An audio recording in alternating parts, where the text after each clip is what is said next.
Everybody, Frank Wassenberg here with another episode of the CX Experience. Thank you very much for joining us. We're having a little bit of a different conversation today.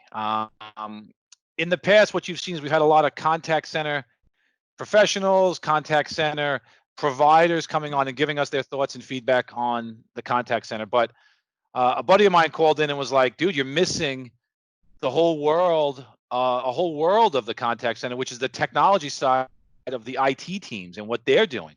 So I said, let's get you on the show. Let's have a conversation about contact centers, the kind of the hidden soldiers of the contact center, which is the IT guys. So I'm very excited to have Ben Lucas join us today. He's a contact center IT professional with a major hospitality brand who we won't go into their name because we didn't go back around for the approvals or anything like that.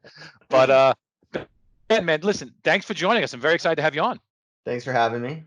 It's exciting times right now for you. I can't imagine that you have 45 minutes free to have a conversation with anybody in the middle of a pandemic right now. Yeah, it's my lunchtime. I'm drinking my coffee. Well, lunchtime. It's really breakfast, but that counts as product placement right there. I like that. Yeah. I got this on a project a while ago. It's my perfect coffee size cup. If I have too much, I'll be too jittery. I've got my bottle right here ready to go.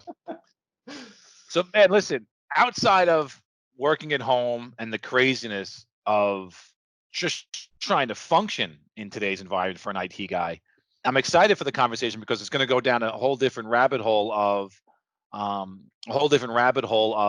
what people are probably asking you to do, which is crazy, fixing their home networks, as well as probably getting why isn't this working? What's happening? My system stinks. And you're like, well, your kids are on Fortnite or they're streaming video games right now. I can't imagine what that side of the fence has been like for you, as opposed to just day-to-day work. Yeah. I mean, one of my buddies, he's a high school teacher, and he's having to do online courses. So that's new for him. Thankfully, I mean, he does video game streaming a little bit, so he at least had some of the setup for it, and he's able to record a little bit better than a laptop webcam and the built-in audio stuff. But he was having some issues with just his internet connection, and he's like, I don't know what's going on, and we had to troubleshoot his wireless network. You're doing it all. Yeah. So and I mean, my grandparents, they have to do virtual telehealth care now. So I was helping them over the phone try to understand what some software is that a hospital is trying to get them to use. I'm like, world. I've never used this. I'll try to help you as much as possible. But yeah, no, everybody is learning something new in technology right now. It's really pushing a lot of businesses, a lot of people just out of their comfort zone to do something new because the old stuff just isn't available right now. Dude, I look at just my setup, what I did, right? So I went home, locked up the house, taped the windows shut, did the whole 9 yards. And I've gone from 1 to 2 to 3 monitors in my home setup now. Yeah. And you're probably seeing that like crazy. Now, if you take a look at the contact center agent who knows what their home setup is, and you've got how many people are in your environment that you're responsible for, or that you take part in? Yeah, I mean, we're about seasonal influx, it's about 400 to 700 agents concurrent, so pretty good size. And yeah, they had to it was about mid-March when everything started blowing up, is when everybody's like, how are we going to do this? Because the agents couldn't sit in a contact center. So they're like, well, how are we going to do this? Who's going to take the calls? I love it. Thankfully, so who was the first guy? Who was the first guy or the first gal that came down to you and kind of knocked on your door and was like, have you thought about how we're going to do this? Like, who was that said? That was me. So that was you. You threw up the red flag. Early February, I reached out to one of the guys on the business, and I was like, there's a pandemic on the horizon. Are we considering what happens if nobody can take calls? And he's like, I'll get back to you on that. Of course I've thought about it. I didn't hear anything until March. And then I was like, I probably should have been like poking them, but during that time, I was doing way too much other stuff to continue Yeah. to pester them. But yeah, no, it's very interesting, especially like for different requirements, like PCI requirements. Like you can't just have an agent go home and work. They have to be in a PCI compliant environment, and you can't do that at home. So Yeah. like they have to keep some of the centers open. They have to run with a select amount of staff. But yeah, no, that was probably the biggest wrench that got thrown into everything, is because you have these different centers that are typically like one center will focus on one thing and then another one's focused on something else. But Yeah. if the one closes and they were primarily dealing with Man. PCI information, and then all of a sudden it gets they can't work. It gets shifted to another center that normally isn't doing that, but they are PCI compliant. So it was about a week and a half of very Of like, fire. let's change this, let's change this, let's change this. And it was just back and forth. And then finally it just kind of calmed down, and we're in the new norm now. They at least have it to the point where we're able to handle call volume. Everybody's able to kind of do what they need to. The different centers were, I think they have a lot of people working at home now. I don't know if it's semi-permanent or if it's kind of just, yeah, that was handled more on the business side, with their local IT trying to get those agents resources. But I mean, internally, like for our organization, there was like a week before we started working from home where it was like everybody knew it was coming, that we were going to be working from home in the IT org, because there was like, hey, can you check VPN capacity, and what do we need to do for soft phones to make sure that everybody has the ability to get calls, and then licensing for video conferencing. They're like, all Oh right, my can you God. make sure? Yeah, it was crazy. I mean, it was like a very stressful week, and then you get to like I think it was a Friday, we finally like we're like, okay, we're gonna have our first work from home day, to kind of test it out. And for IT, it was actually kind of relaxing, because at that point we were like, You done. we're done, we're done. Yeah. And They then it was just like, all praying right, that nobody pulls that one plug wait a second. You didn't tape that down? yeah. I mean, there's a couple of like, oh, this person needs this or this person needs this. Like it wasn't that bad. um but that was before like the contact centers started like closing down. That's where the fires really started coming up, and we're like, all Okay, right, so let's so bring in talk everybody. to me then. So talk to me about that first week leading up to it, right? Because I want to, because like well, the way I'm thinking, I want to cover a little bit about pandemic. That's how I say pandemic apparently in New York. I want to talk about a little bit about the pandemic. I want to understand leading up to it, during, and post where you're seeing the craziness going. But I'd also like to get into just day to day where IT plays a role in the contact center that's oftentimes forgotten, right? But talk to me about that first week kind of leading up to it, right? You've got, what are you guys on? Are you guys on a premises Yeah, system? Or are you yeah, guys on a cloud? we're on prem, which I think is kind of a blessing right now. I would love to be on a cloud platform at some point, just because there's a lot more capabilities. But the cost benefit of being on prem right now is definitely saving us, because we're not You're we not don't. up. Yeah, I mean, because like the we had a massive explosion of calls and wait time, because agents were offline for part of the trying to figure out how they're working from home. Yeah. um so we had, I mean,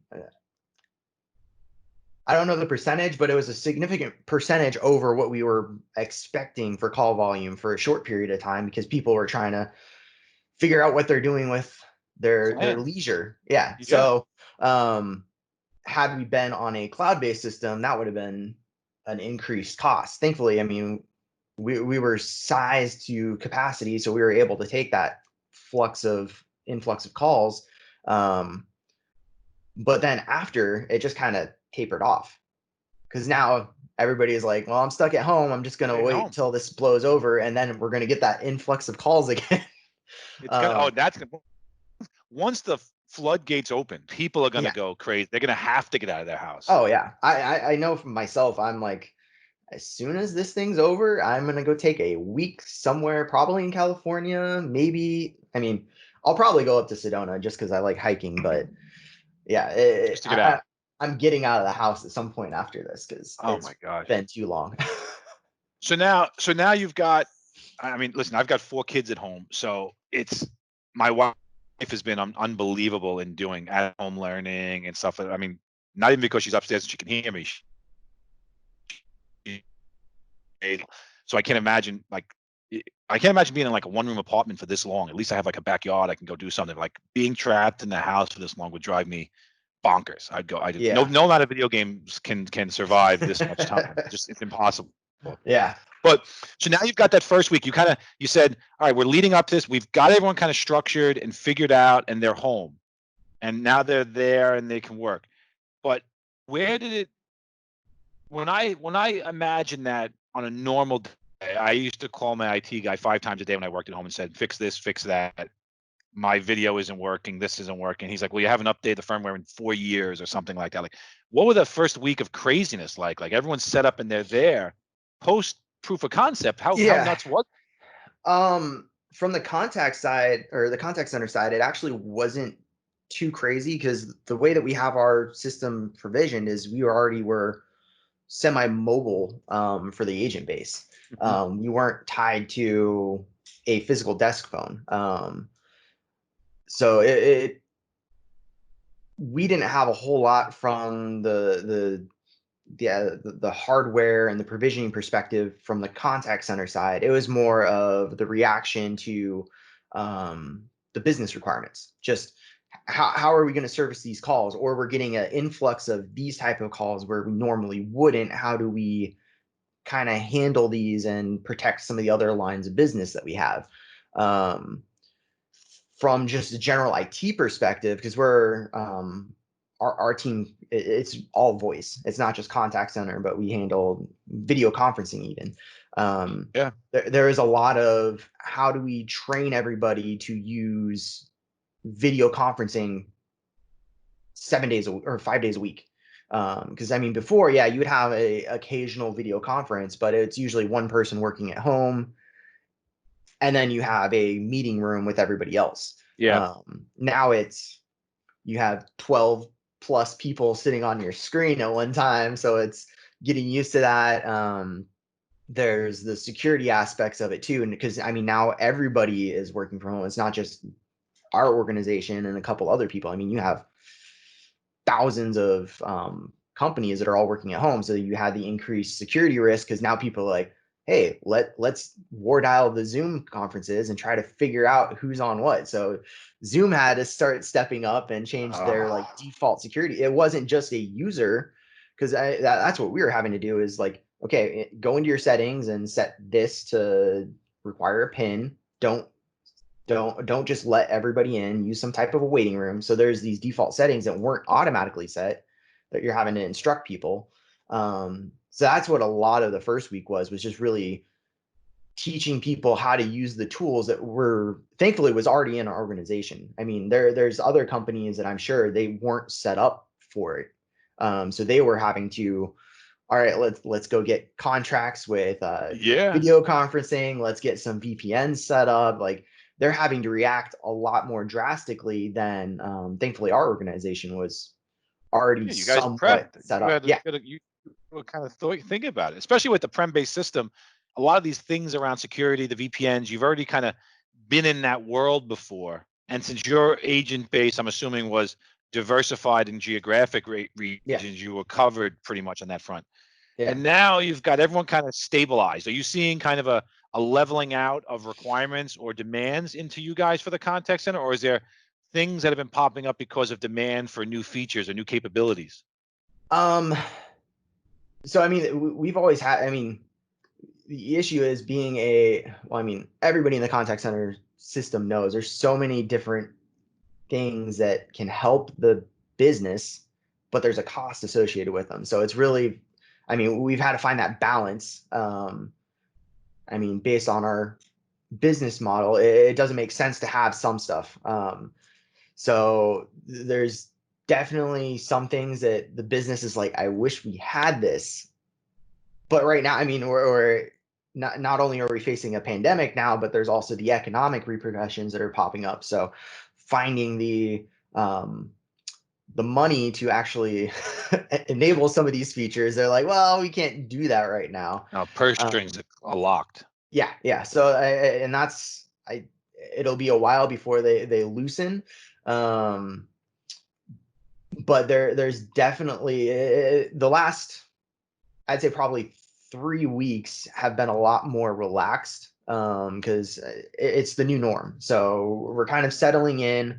Um, we're looking more like future roadmap, like, okay, how can we how can we be ready to accelerate as soon as this thing's over, or even just before it, so that we're just out the gate running. um and Are you talking also, about that from a feature perspective, or are you talking about that like, hey, we want to get out of the gate running and we've never done this before? Like, what do you mean? What do you mean by that? well, so I mean, like right now we're kind of in a lull, like we're not doing a whole lot. We're kind of trying to keep everything as is. I mean, Yeah, obviously the purse strings are tied. yeah, um but there's a lot of things that get kind of pushed off onto the side, from an IT perspective, while you're going after all of the business projects. So I mean, right now it's making sure that your system's up to date as much as possible. Like we're trying to enable the latest features. I mean, there's, especially like on prem systems, there's features that are enabled or capable but not enabled by default. sure, And normally you don't, you enable what you need, but now you can kind of sit down and say, okay, well, I can see a business case for this, so I'm going to go ahead and I have the downtime right now to enable this, so that when we're ready to use it, it's available later on. sure. Um, I mean, that's one of the nice things about like a cloud system, is you can kind of check a box a lot of the It's there. times and it's It's there. there. Yeah. But with prem systems, you don't get that. So there is that, you have to have that expertise, or you have to have the professional services come in and help you enable it to get it available. You kind Uh, of check the box of where the cloud guys are all saying premises is falling short, right? People yeah, weren't up to date on the most recent software versions. They weren't up to date on with the ProServe contracts, and they were kind of floating by 5 versions back. yeah, And then all of a sudden, now you've got to increase capacity. But it sounded like you guys weren't kind of in that like environment. You guys were kind of keeping up to date with everything so that you could go. Just budget decisions would drive whether you did it or didn't do it. yeah. That's, we typically try to keep we try to drive a technology refresh mindset. So when it's coming end of life cycle, it's like, okay, we don't want to go end of life here and be stuck on an old platform, which is one of the downsides to just a prem system. Um, so driving that constant, okay, what's on the roadmap? Is it worth upgrading now early, or is it, do we hold off until we're in a better position to upgrade? Um, the other thing that's really come about, I mean, a lot of people, including our company, we've had just staffing changes. Other Yeah, people, like people leaving just because they're like, hey, it's a great time to it's a great time to be fired. yeah, well, yeah, it's a great time to be fired. It's a great time to go to a different company. I mean, I don't know the percentage of people that are leaving uh, on their own accord against Yeah, those that were let go. But I mean, you're having to do more with, maybe not more, but there's, well, actually, there is. You're having to do more with less, because like we're not getting professional services. So some of the stuff that we would have had a contractor come in and do, we're having to absorb internally now. Um, so being able to kind of offset that, there's, I mean, one thing I'm trying to focus on right now is just automation. What tasks can I do? I mean, and that's where a lot of the industry has been going for the last couple of yeah, years, yeah. just automating stuff. And it's a little bit more difficult with like a prem system. You're kind of, you're limited to the older APIs and the capabilities that the system had. Whereas a lot of like the cloud-based systems, they're built on APIs on the ground level. So you're able to do everything kind of at you get the one API and it's all there. Whereas the prem systems, if they have them, they're all kind of disparate depending on what system you're working with. So being able to kind of tap into those has really been a drive on our side, just to kind of make sure that we're leveraging the system as best as we can, and kind of protect us in the future. Because as soon as the gates open, business is going to be crazy. So we're like, okay, let's kind of prepare now as best we can, so that when we're ready, a lot of the simple stuff that usually doesn't take, it's not an absorbent amount of time, but it's still an amount of time that takes away from other stuff I could be doing. Let's just automate that, have it ready to go, and then be ready to focus on whatever comes next. Now, are you looking at AI to build into that now with the group? Are you looking at AI saying, I know you want to automate, and some people mix the terms up, but are you looking at AI saying, hey, we want to pull that into our stack now because it's something that will just make everyone more efficient? I would love that. Unfortunately, the way that our technology stack is today, it doesn't have, we're kind of utilizing it at a certain level. So on the IVR, we're able to utilize it.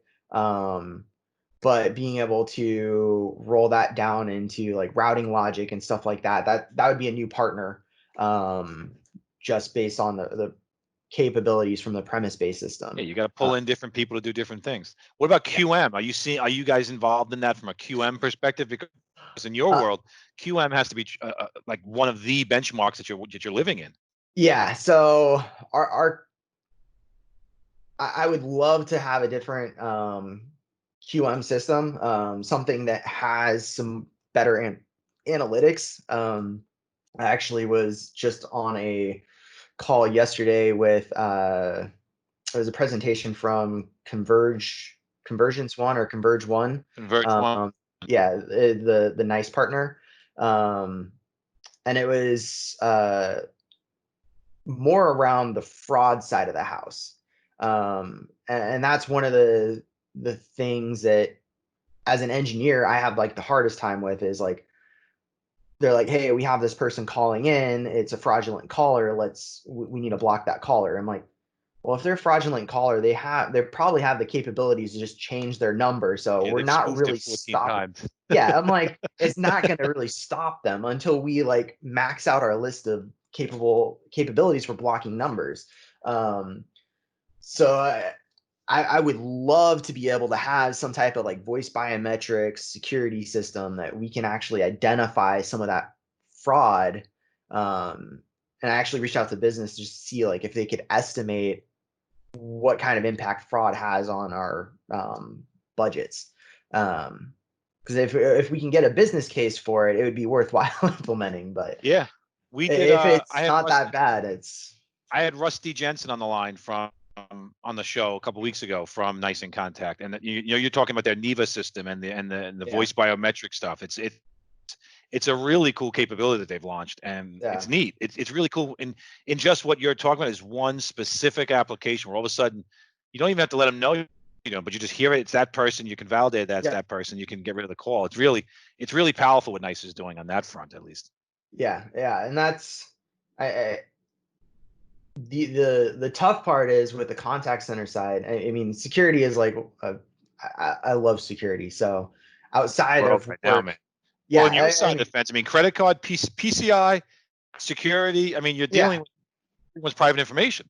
Yeah, the tough part is on the contact center side, like you can protect as much as you have tools to protect. I mean, so your systems are protected. You're able to restrict the PCI environments, so you can only handle the data inside certain areas. But then you get to like the voice side of it, and if you don't have some type of automated system to kind of identify those fraudulent calls, like you're not going to be able to do much. Like you're relying on your agents, and when you have hundreds of agents, that person calls in, they get one person, they go to somebody 5 seats down the next time, and then another row down the next time. Like, you're not getting the same person, so you're not able to tie that information together.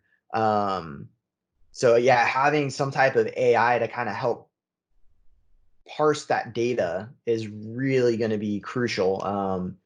And as it becomes more prevalent, I mean, somebody like back in the day, like 10 years ago, somebody had to know what they were doing to be able to spoof a number. Yeah. They had to have special, not really special equipment, but they had to know what they were doing with the computer to really be able to do it. But now, I mean, you could have some guy that looks up a YouTube tutorial and they're spoofing numbers right out of the I gate. always love that Robert Redford movie called Sneakers, where they're doing all these crazy things on computer and they're using all the buzzwords, and you're like, that's easy, and you're like, no, that was really complicated at the time. They had to do all Yeah. this thing to reroute numbers. It's amazing just how where the access to fraud now, because the energy that goes into that, the energy these guys put in is bonkers. Oh, It's well, unbelievable. I mean, you have entire, I guess you can call them companies, but you have entire groups of people that are focused on fraud. And Yeah, it may like there's the two sides to it. So there's the consumer fraud where they're like tricking people into giving them credit cards and doing that kind of stuff, on the malicious side. But then you also have the people that are just individual that are trying to take advantage of different companies. Especially right now, like customer experience is a huge driver, for companies, and trying to appease their customers. I mean, you're going to try to do whatever's best for your customer. But the fraudsters are going to take advantage of that. So I mean, they're going to even do, just phishing attacks now. I wonder yeah. if we go 6 months out into the future, if we look back and say everyone's been emailing meeting links and everyone's been emailing and sharing information now. I wonder if we see there was just this exponential rise in phishing attacks, or there was an Oh, exponential rise in something security wise to try and they're get already into seeing people's that. stuff. They're already They seeing that. already are. Yeah. So I've been sitting on some of the CISA, the Government Cybersecurity Alliance. They've talked about just a massive upswing of phishing attempts just around COVID, God, because they trust throw, me on it. hey, I figured here's it all some out. information around the virus. Go ahead and review this, and there's an attachment. Of Um, course. and so they go ahead and click on it, and suddenly they're infected. Which is another. I mean, because there's so much unknown, people are more inclined to click on something that they may not have, because they're like, well, this is relevant to me. I mean, back in the day, I mean, prior to the virus, to really get somebody's attention, it had to be something that was targeted. So you'd have your spearfish, and so you would send something that's like, hey, I. They would scour your social media and try to find something that would be interesting to you, and then they'd send it. Now it's, hey, here's a virus, and they can just blast it out. There's no spear phishing. They can just send it out to everybody, and they're going to get hundreds of hits. So from an IT side of that, that's terrifying because now you have the security risk from all the individual users, and they're also at home, so they may not. It's not even so Ah, much from like a work computer, because I mean, right now I'm talking to you on my personal desktop, but I have my work computer right in front of me. Um, and so whatever I'm doing on my personal computer, now that my work computer is on the same network, that's additional risk. Um, so security teams all over, I'm sure, are having a blast responding I can't to even the imagine. risks. But I mean, that's adding to the new environment. And that's why a lot of companies didn't want to do a work from home type of environment, because it's not just, oh, hey, here's a work laptop, only do work on it and take it home. I mean, you have the added risk of them being on their home network. You have no idea. I mean, you have to treat their entire home network as a hostile and Oh, network. you got a teenage kid there surfing the internet. God knows where you are. Yeah. It's like that Chappelle thing with the internet was a real place. It's it's a scary world, man. The internet. God knows where you're finding internet, where you're finding stuff. But now, Yeah. when you got everybody up and running, and Mhm. everyone's kind of stabilized now, and now you're thinking about bringing them back. and you're saying I got to get them back. I mean, where are you seeing kind of the big problem with the floodgates? I mean, where, like, Uh, is So it physical geography? Is it no one wants to come back? Like, where do you see your world, and as it relates to IT, obviously, because you're going to be supporting a massive center. yeah, so there's going to be a couple of different types of people. I think there's going to be those people that they're working at home, they have kids, they're working on their table, Yeah. and they're like, please let me go into the office, I want some peace and quiet. Yeah, they just want to get back to the office. And then there's people like me that I have an office that's set up for me to be able to work. I'm like, I'm much more comfortable in my home office than I am in the office. I do miss being able to see my coworkers. So being able to go back at some point, I'm excited for, Yeah. But you've got a especially being command at bunker, it home looks for like, so right long. there. Yeah, no, it's great. It's quiet. I'm able to focus. So you have those two different types of people.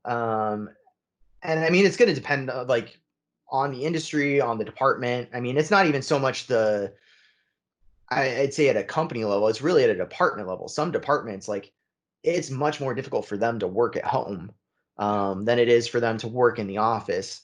Um, but I think even once stuff starts getting relaxed a little bit from like the state laws and their guidelines, you're still going to have people that are not going to want to go into the office because they may be immune compromised. They may just they may have somebody else at home that's immune compromised, so Yeah. they're going to be worried about going in. So you're going to have more of a probably a divide in the companies. So you're going to have some people working at home, some people in the office.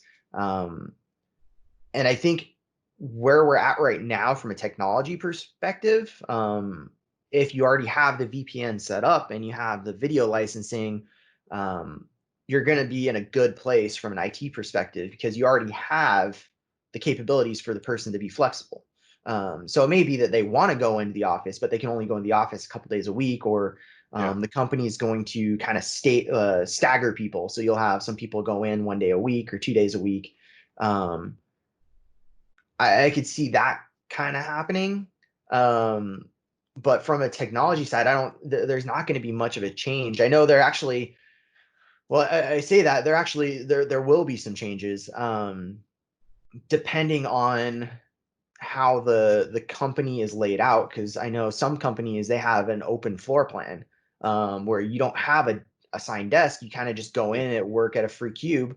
Yeah. Um, but with the guidelines that are coming out, I mean, you don't want to have somebody come in that possibly is sick, infect a workspace, and then somebody come in the next day and then get sick.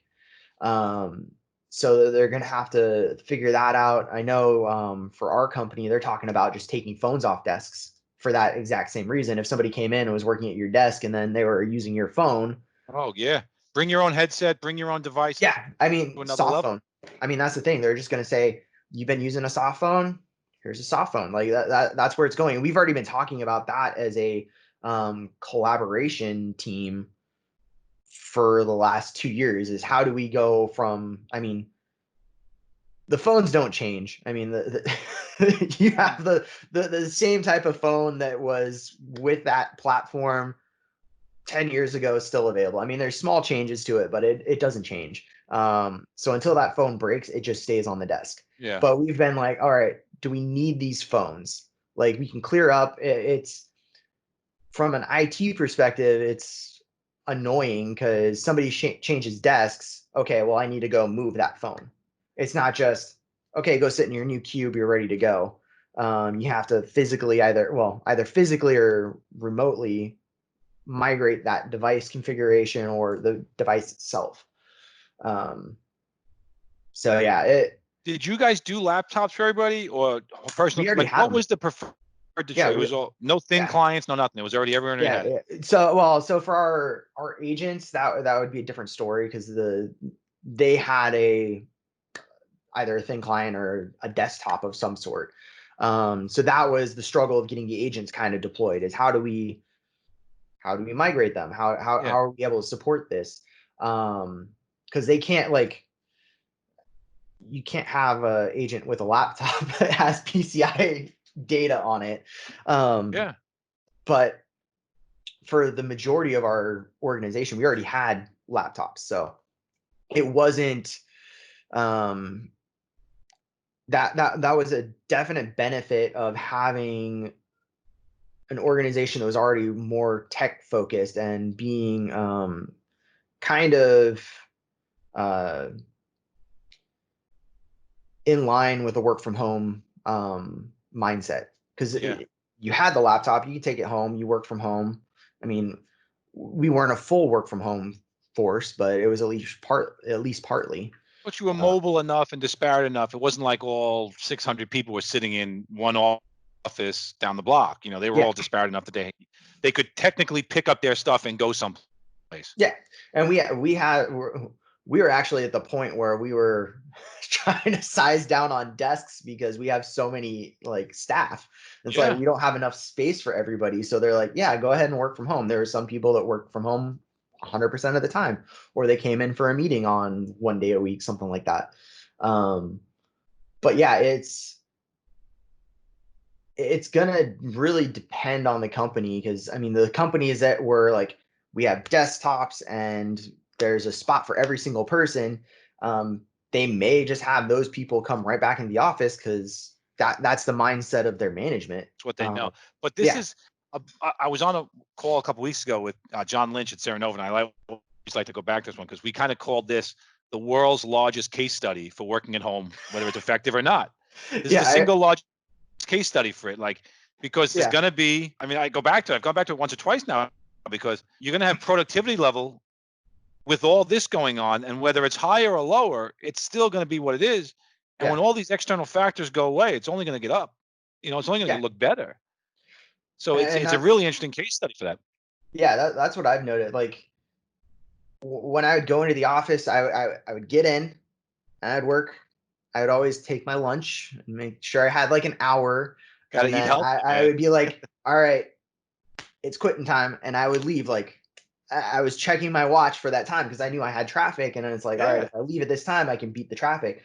But I find like when I'm working at home, I get sucked into something. Especially like right now, I'm studying Python. So I've been doing automation with Python. And so I'll be sitting there and I'll be like, I'm so close to figuring this out. And then I'm like, I'm working and working. I'm like, oh, it's an hour and a half after I yeah. was Your gonna wife's quit. over there, like sitting there at the table, Yeah. like, She comes to the door, she opens my office, she's like, "You done yet?" I love that feeling. Yeah, I'm like, "I am so close, just give me like 5 more minutes." She's like, yeah, yeah. She just knows, man. Now, what mistakes are you seeing? Like, if you had to look at this and say, let's take a normal environment, a normal day in a contact center.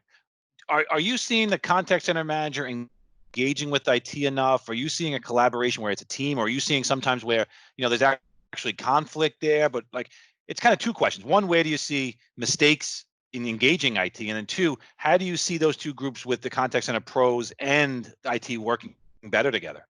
um, I would say that right now there is a focus. I mean, with the downturn in the economy, they're really focused on, hey, where can we drive revenue? Where can we cut costs? So they're really working hand in hand with us to kind of like look at certain things like, hey, can we change this? Can we do this? Just trying to make those improvements, either in cost savings or in revenue driving. Yeah, Um, and we've always done a pretty good job at that. But I feel like right now it's more of a focus, and especially right now from like the IT side, um, from the top down, they're like, where can we cut costs? Like, do we have any systems on that should be decommissioned? Like, yeah. can we turn off anything?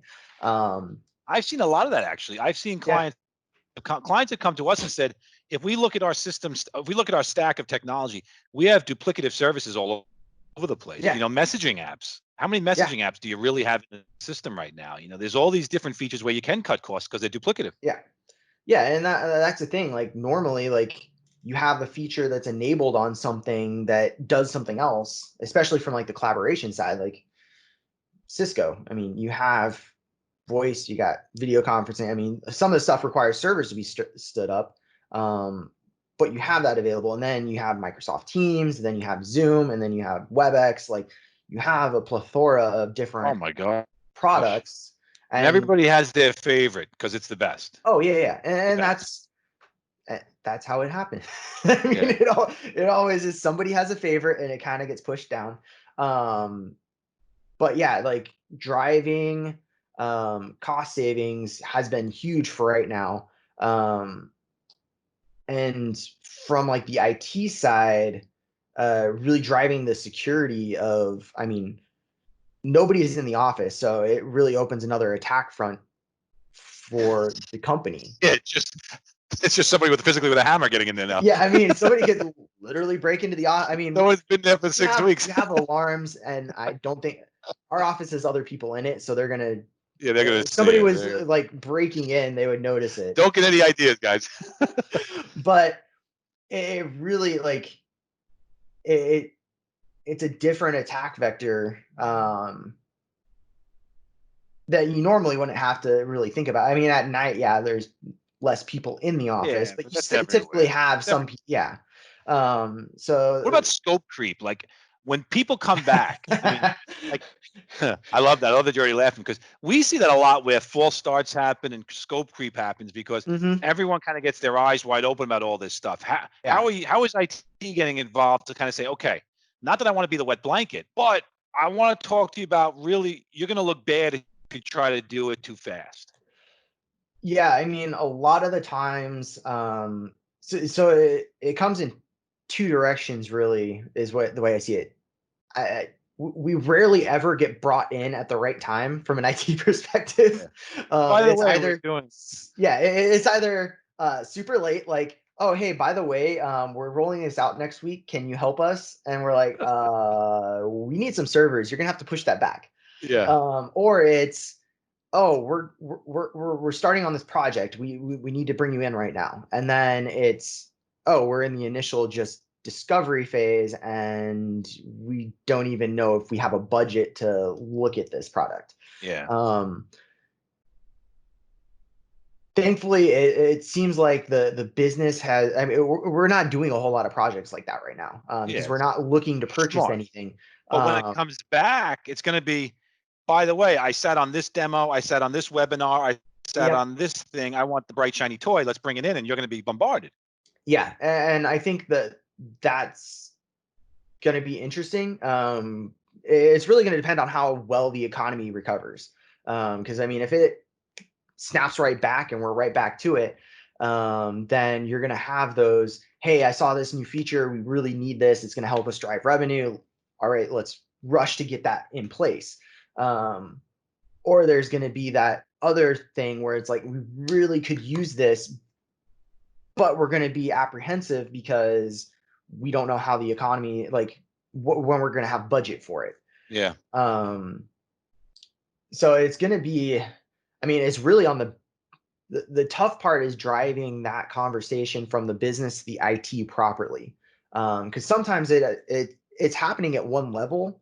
So you'll have like the C levels talking to the directors, but then the directors don't quite get it down to the managers and the IT, or vice versa. Is the IT is looking at something, they're like, hey, this is really great. This can really help us have a lot of efficiency in our department, and it gets up to the manager, and the manager's like, yeah, that's really good. But they don't have that same passion to get it to the director, or the Yeah. manager's like, hey, this is great. But then the director looks at it and he just is like, yeah, no, that's not what I really want. I really want to focus on this side of it, kind of getting back to like the favorites. It's like, Yeah. oh, well, this is what I really want to have happen. Um, Do so you guys have that person? Do you guys have that contact center person that says, okay, this is our roadmap, this is where we're going, or is it a bunch of little fiefdoms trying to rein everybody in? Or because I really do view that change management person, that continual and performance team, that continual improvement team as a major thing for a company. yeah, it's kind of tough, when you so we have more like segmented departments. Sure. So like your lines of business are really driven by certain organizations across the board. Um, but there is definitely some communication issues when it comes to the different departments that I've seen, at least from the business side, to really kind of collaborate. Because one business org will be looking at one tool, and then somebody else will be looking at something, Yeah. and then they both come to the IT team. They're like, "Hey, can we implement this?" I'm like, "Well, you two are both looking at something similar but completely opposite. You guys should talk together, Yeah. so we can kind of figure out what we're doing." Because a lot of the time, what happens is the business pushes the business case. They'll get budget allocated, um, but they haven't really communicated across the board, so they get something that may work for them but doesn't quite work for everybody else, where there would have been another product. And that kind of goes back to bringing us in too late, because we're like, well, did we look at anything else to see if it really works for the whole of the contact center? um, and that goes, it's really the same across all of IT, because I mean, you have like the Windows team that will drive Microsoft Teams for a collaboration Of product, course, greatest thing in the world. and then you have like the network collaboration side that will push like Cisco Teams, or WebEx Teams. Yeah. And then you have Zoom now. Like it Before you depends know on it, you where it bought all three. comes. Exactly, Yeah, of because course. they'll get bundled licenses for Microsoft Teams with the Office 365 licenses, and then you get the collaboration licenses for Cisco or whoever, and yeah, you just get overlapping things, and then it's really who can drive, like, then you get the IT orgs trying to drive it up, like who can drive it better to make this the standard for the Yeah. organization. Yeah. So now, if you took this and you said, "All right, I'll ask you two last questions," and then if you took this and you said, "Okay," I mean, the way I'm hearing you is IT has to be involved very early on, be collaborative, be the glue that kind of sticks everything together, because the business has needs, IT has capabilities that they can only match, and you can only do what you can do with your infrastructure before you have just a bad experience with the whole thing. Because Yeah, I've always viewed it, there's nothing worse than rolling something out and it just not working well. It just becomes, everyone just looks stupid, yeah, like everyone wants to do chat. Chat's the greatest thing in the world, but it's off 18 hours a day because you don't have enough agents to do it. It's silly. yeah. That's a ridiculous example, but it's an example. No, So that's a perfect example, because if you advertise a service and it doesn't work, or it doesn't work properly, you're impacting your customer experience, and it's just frustrating to the customer. They're going to go somewhere else that either has that 24/7 service that they're looking for, um, or they're just going to go to somebody else out of frustration. yeah, I mean, I've heard it for like the last several years, but voice is going to die. But voice is not going to die. I mean, it's always going to be there. Um, Email, chat. I mean, you get into those, the omni channel platform. You have to really do it right. Otherwise, it's just frustrating, especially like implementing like some type of a chat bot. yeah, Anytime you it's implement huge. AI, like even on like the voice side with the IVR, like if it's not done right, it's frustrating, I especially hate like, IVR. I hate them. oh, They all well, stink. I hate them. as a as a contact center engineer, I have to call it. So I'm sitting Oh, there and I'm like, all right, I'm just trying to test. I want to get through to this. yeah, So I'm trying to like bypass it as quickly as possible. So having it efficiently done, I mean, natural language, anything is great if it works right. If yeah, it doesn't, it's the most frustrating thing possible, because then you're stuck trying to figure out how to work it.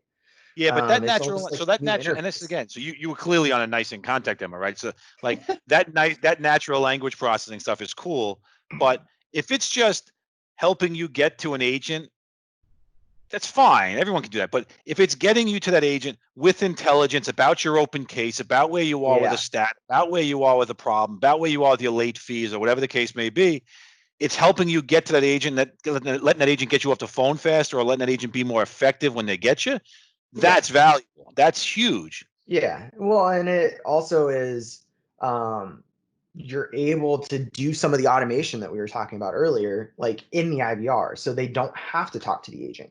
Yeah. Because because I think that's the frustrating thing is if you go through an IVR, you give it all this information, and then it dumps you out and you go to an agent and then they confirm all that information and then they still have to take time to process it on their side to do something. Yeah, there's a little bit of process efficiency because you've already provided all that information in the correct format for them. But being able to drive that automation and be able to just handle them in the IVR so they don't have to talk to somebody. That's really where the contact center thrives, and where businesses are going to see a lot more better customer experience and better loyalty. Um, the tough part is it's really a fine balance between offering that better customer experience and keeping the cost low, because any of that automation, I mean, it adds 6 digits worth Oh, of numbers on pretty much any contact center as soon as you're like, I want to do this type of automation, at least from like a natural language perspective. Chatbots are a little bit simpler because you can utilize some of the existing technology, but it it'll be better once this becomes more standard, especially with stuff like Alexa and Cortana. Like, I mean, video game systems have kind of been piloting the the voice recognition for a little while yeah, here, which is great. Um, but once it becomes a little bit cheaper to do that voice recognition and it's good, like it has to be good, because if it's not a good voice recognition, it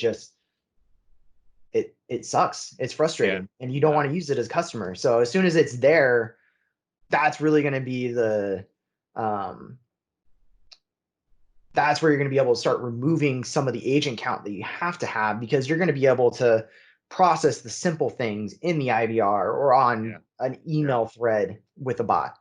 Yeah, you got everybody wants the Halo experience where Cortana's sitting there talking to you, right? That's what everyone prays for. If that works, if that was great, or the Jarvis thing, that's if that works, that's Or the great. That's what we computer want. from Star Trek. Just Just give be me one able of to those. say I'll take something. any one of them. That's it. That's all I want. And that makes my life easy. But listen, man. So let me let you go because it's been a long time. I've had you on for almost an hour now, and I know how busy your day is, and I could probably look at my watch and 5 o'clock still be kind of bullshitting here. Yeah. Um, but let me close with one thought, right? What does a no, actually, let me get those two last questions, and I'll let you go. Okay.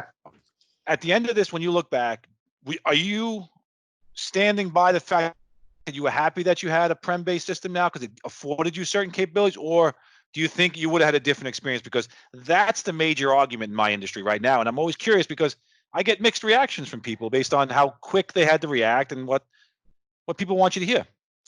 Um, so I will say the premise based system definitely was good from a cost perspective because we already realized our cost. We Yeah. already had it in place. We didn't have to change anything. We also had the licensing in place to allow us to be mobile. Um, for an organization that wasn't ready, that might have been a nightmare, because then they're having to. It's not a some of the premise-based systems are going more towards a subscription plan, so they might have been able to burst a little bit or get some of the licensing they needed at a cheaper cost. Um, but if they had to dump a bunch of capital just to add the licensing they needed to be mobile, that would really be a bad thing right now in the economic uncertainty. Yeah. Um, that being said, there would be some of the cost benefits of being on a hosted platform where it is usage based. So if you did have, like, you weren't getting business, you weren't driving revenue, you're able to have your costs at a much lower place and kind of go in line with what you're expecting. Um, so for us, it really works having the premise based system right now. Because of the cost savings. Yeah. But at the same time, for like think healthcare, healthcares are probably getting slammed, Oh, they're getting crushed. and so being able to have a cloud-based system where they're able to expand the capacity that they need and be able to turn on features like some type of a natural language IVR where they can kind of filter out some of those calls from actually going to like a nurse or whoever. Telehealth's going to be tremendous. Yeah. I mean, that's exactly what I'm drive. thinking. So that's exactly who the cloud would benefit right now, and being able to have the ability to add expanded agent base when the upswing starts at the tail end of this for us would be nice. But we're already provisioned to expand on capacity to meet that. So for us, I'm going to say premise is probably where we should be right now. It worked because at the end of the day, what you're worked. saying is it worked because it was fixed. It allowed you to know what your budget was, but you didn't really turn on a lot of added features because it would have been a little extra cost. So you stayed with what you were doing already, which was already working for the business. Yep. And now the last question is, again, back to IT standpoint, if you're talking to contact center managers out there today and they've got to go work with their IT teams, if they haven't done this by now in this completely work at home environment, they're exposed significantly. Like, what would you say if you haven't considered this right now from a security or from a quality perspective, or what would you say is the number one thing that they haven't done it yet in a work at home environment that they really need to get on because it's leaving them exposed? I mean, if their agent base is really fully remote, they need to make sure that they have hardened endpoints for those agents, especially if they're working at home. Because I mean, you're bringing your work environment into the home environment and it's hostile. You have to consider it that way.